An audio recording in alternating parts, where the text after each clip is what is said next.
Oi, gente.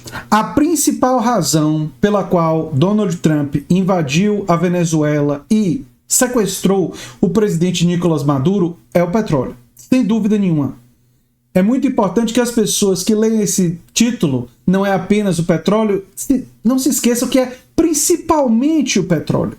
E é isso que estou afirmando logo no início do vídeo.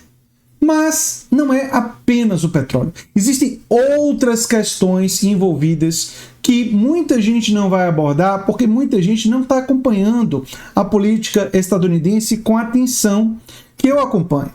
E é por isso que é importante vocês analisarem aqui. Só para lembrar, essas empresas do ramo do petróleo, elas vão lucrar, se os Estados Unidos conseguir botar elas no controle, bilhões de dólares. Elas vão investir bilhões para restaurar, segundo eles, a produção da Venezuela que estava em queda, né?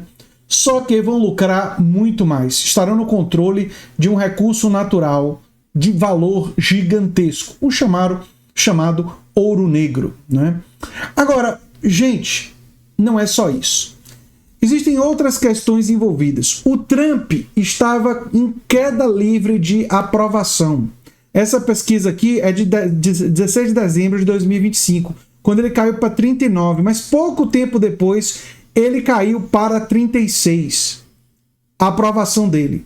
A aprovação de Trump estava tão baixa, que se a eleição para o Congresso fosse em final de 2025 ou no início de 2026, os democratas iriam ganhar o equivalente à Câmara de Deputados e o Senado por margens muito grandes. Todas as pesquisas apontavam isso. E, mais do que isso, um escândalo envolvendo os arquivos do Jeffrey Epstein, um escândalo sexual, estava gerando queda de popularidade do Trump, porque o Jeff Epstein, esse criminoso sexual, né, que cometeu crimes sexuais, era um amigo próximo do Donald Trump. E a suspeita de que Donald Trump estaria nesses arquivos, e esses arquivos, quando começaram a ser liberados, esses arquivos estavam cheios de, digamos assim, partes censuradas, se imagina que o nome de Donald Trump estaria presente com frequência nos arquivos. Ora, isso aqui é de 19 de dezembro, né? Aqui, ó. O Departamento de Justiça liberou parte dos arquivos e tal. Isso tem sido um problema significativo para o presidente Trump, com muitos de seus apoiadores e o Congresso demandando que isso fosse entregue. Ora, a mídia estadunidense não parava de falar dos arquivos Jeffrey Epstein. Uma outra coisa que a mídia estava falando era das derrotas, né? Aqui, ó, das derrotas que o Trump teve em várias eleições, inclusive a derrota dele em Nova York, em que um prefeito eleito disse que vai governar como um socialista democrático. Aí você pode estar pensando, mas o que as derrotas do Trump recentes eleitorais, o que os arquivos do Jeffrey Epstein têm a ver com isso? Bem, tudo isso estava dominando a mídia. A mídia estava falando da vitória de Zoran Mandani, a mídia estava falando dos arquivos do Jeffrey Epstein e a possibilidade do Trump estar envolvido em um escândalo sexual de gigantesca proporção. E se lembrem de Bill Clinton, escândalo sexual vende jornais, escândalo sexual gera clique, as pessoas clicam em escândalo sexual. E tudo envolvendo isso prejudicava a imagem do Trump. Então o Trump, que já estava pressionado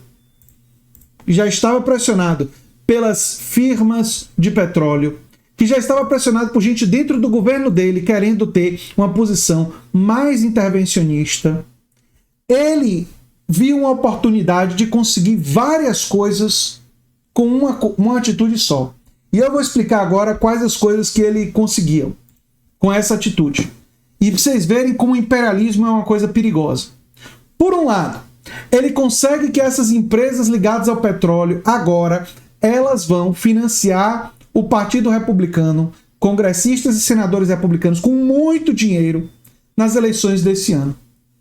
Porque manter os republicanos no controle do Congresso significa a manutenção de uma política que favorece o ganho dessas empresas de petróleo. Mas não é só isso. A mídia corporativa estadunidense está falando do escândalo do Jeffrey Epstein, dos arquivos? Aquilo que estava sangrando a popularidade do Trump? Não. A imprensa só fala do sequestro do Nicolás Maduro. Só fala da guerra. E falar só desse conflito, desse ataque à soberania da Venezuela, tem várias vantagens para o Trump. Primeira vantagem, isso daí gera, em parte da população estadunidense, e assim ele espera, um latente nacionalismo. Na perspectiva de quem compra a mentirada dele. Mas isso está cada vez mais difícil dele vender. Dele vender a mentirada dele, tem muita gente que não compra. Muita gente já acordou. Por isso que não é certeza se isso vai dar certo. Mas a mentirada o Nicolás Maduro é um líder narcotraficante. A Venezuela representa pouquíssimo do fentanil entrando nos Estados Unidos. Isso é uma mentira deslavada.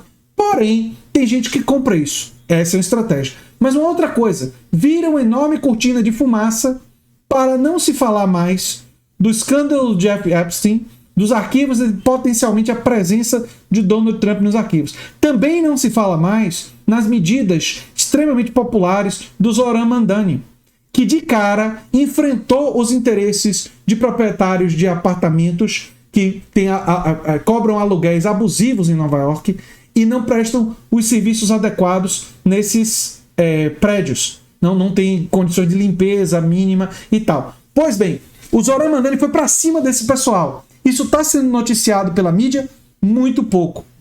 E isso favorece quem? O Donald Trump e os republicanos, que não querem que a prefeitura do Zoran Mandani tenha suas atitudes repercutidas na mídia. E escolher a Venezuela, o petróleo é o motivo principal, claro, mas tem uma outra vantagem. A Venezuela e o Nicolás Maduro é muito mal vistos na política dos Estados Unidos. Portanto, qualquer pessoa que saia em defesa da soberania venezuelana pode ser caracterizado facilmente como amigo de ditador. Se isso é verdade ou mentira, não é relevante para a construção da narrativa. É uma forma fácil de você denunciar os críticos e de defender a atitude do Donald Trump. Porque poucas pessoas dentro da política estadunidense vão sair em defesa dos venezuelanos. Podem até criticar o Donald Trump, dizendo que a atitude dele é ilegal, que é imperialismo.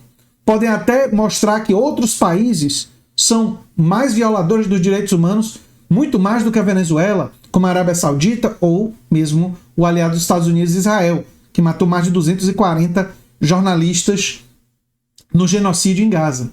Mas poucas pessoas de fato vão dizer o que precisa ser dito, que a soberania da Venezuela foi atacada e que os Estados Unidos agiu como um Estado terrorista.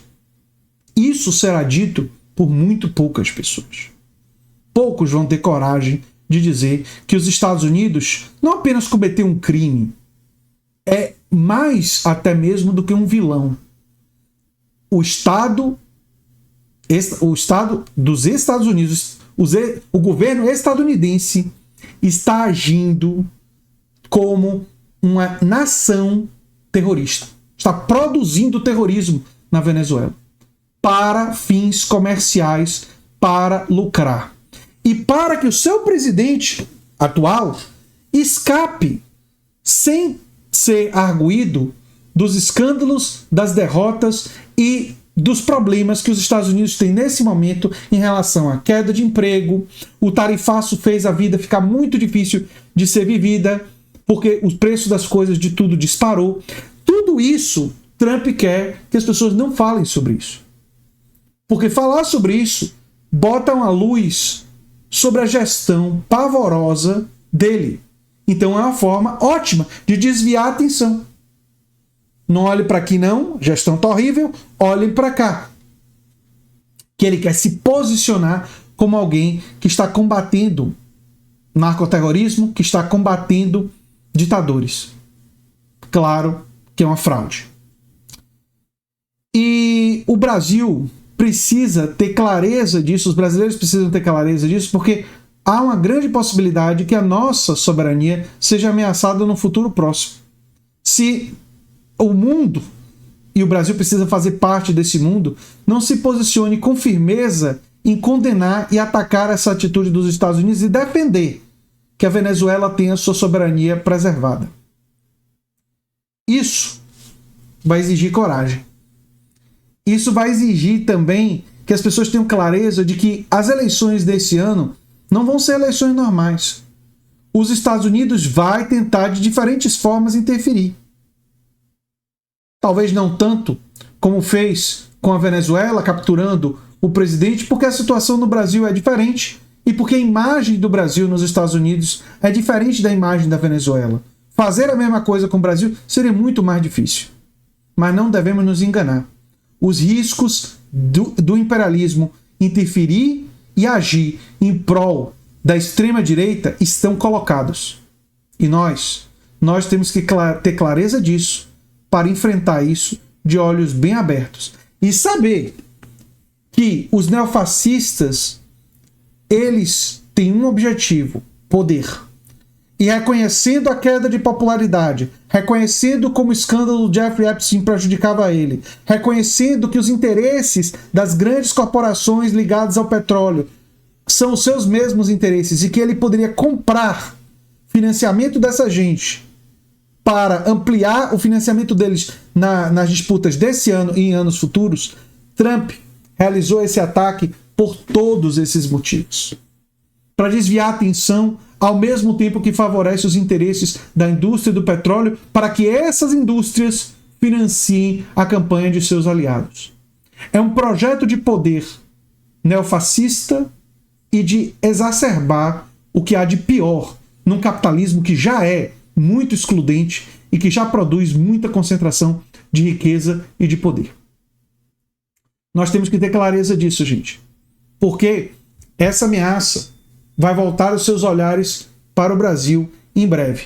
E se a gente, os brasileiros, não aprenderem a se posicionar em defesa dos seus vizinhos, mesmo que não simpatizem com aspectos dos governos dos vizinhos, nós corremos o risco de sofrer interferências na nossa democracia. E a luta nesse ano, não se engane, é pela nossa democracia, é pelo futuro do país e é pelo futuro de uma possibilidade de uma sociedade que luta contra a injustiça social, ao mesmo tempo que luta contra o aquecimento global e as grandes questões do nosso mundo. E é irônico que no momento em que o mundo deveria estar se unindo para superar o uso do combustível fóssil, né, o Donald Trump invada um país, principalmente pela questão do petróleo, mas também para tentar recuperar parte da popularidade e desviar o olhar dos seus fracassos e de tudo que prejudica a sua presidência para mudar a narrativa para algo que é mais aproveitável para ele. Isso diz muito sobre o que os neofascistas estão dispostos a fazer pelo poder. E nós temos que reconhecer o neofascismo pelo que ele é, até para poder enfrentá-lo. Eu sou André Teixeira Jacobina, o canal é a Nova Máquina do Tempo.